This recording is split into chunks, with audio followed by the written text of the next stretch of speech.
Diyos mio Marimar mga sangkay, huling-huli po sa akto ang ginawang kalokohan ng China sa Pilipinas.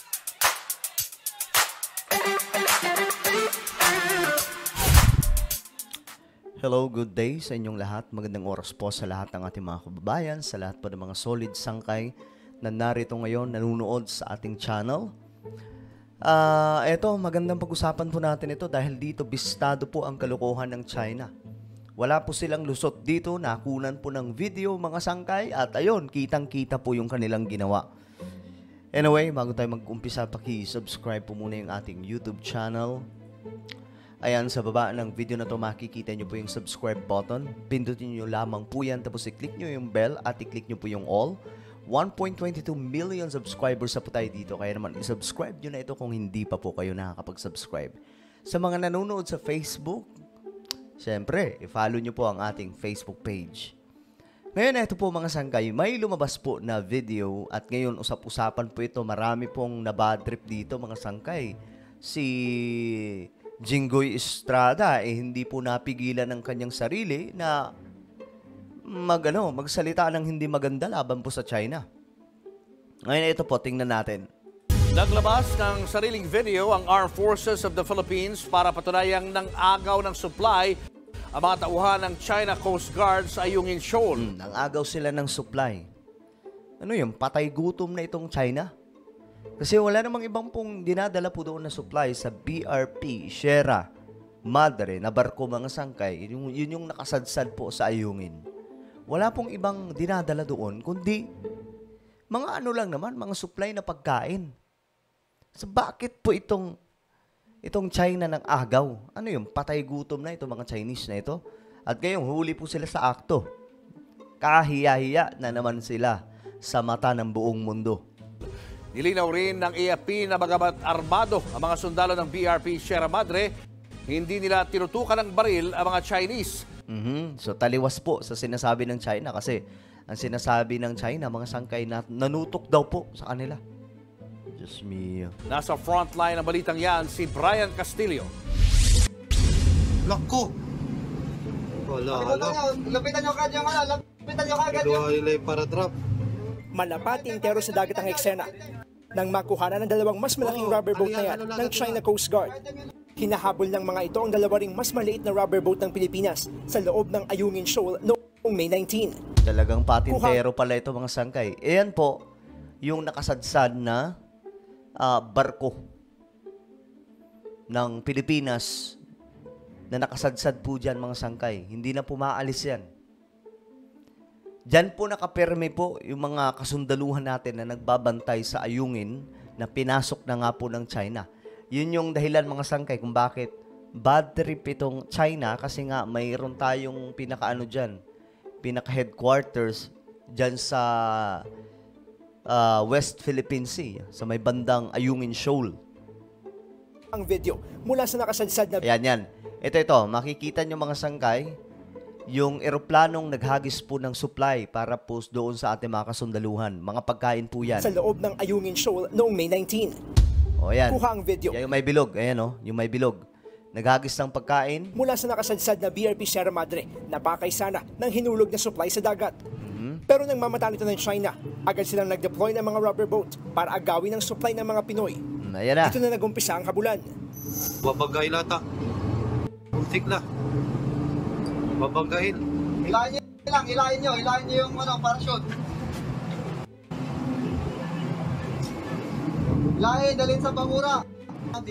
Hindi tinantanan ng mga rubber boat ng China ang paghabol at paggitgit sa rubber boats ng militar. Alam nyo guys, itong China hindi nila magawa yan doon sa Vietnam. Lalong-lalo na po sa Japan. Hindi nila magawa. Sila po yung pinapalayas sa mga sangkay. Pero pinapaalis lang ng Japan pag pumapasok sa teritoryo nila. Pero dito kasi, maliban sa hindi nila ito teritoryo, pinapasok nila ito at nambubuli pa. Tingnan nyo yung kanilang ginagawa. Huling-huli sa akto. Paano pa sila makakapag-deny niyan, di ba? Inaras na sila. Lako! Sa bahura. Babagayin kayo. Dahil sa tensyon at paglapit ng mga Chinese sa BRP Sierra Madre ng hanggang 5 metro, sinabi sinabihan ng mga sundalo na pumosisyon at maging alerto. Huwag niyo pakuha. Kabarin natin, standby dyan sa ano, sa gantap. Kabarin natin dyan, standby nyo dyan. Sa dulo ng video, kitang lumapit pa ang isa sa mga tauhan ng China Coast Guard na akmang aagawin ng supply sa kabilang rubber boat. Pero Grabe, oh. GG. Ito po yung sundalo. Pinoy po ito. Ito yung mga Chinese. sinigawan sila ng mga nasa barko, kaya umatras sila kalaunan. Ayon sa Armed Forces of the Philippines, ang mga tagpong ito ang hindi raw ipinapakita ng China. Sa una nilang ipinakalat na video ng insidente sa Ayungin. The BRP Sierra Madre is a commissioned Philippine Navy ship, and therefore it is authorized to have weapons. Bagamat pinalalabas ng Beijing na nanutok daw ang mga Pilipinong sundalo ng baril, nalinaw ng AFP na hindi ito totoo. Our soldiers, as a precautionary measure, held on to their firearms. It's part of the rules of engagement. Lahat yan. No?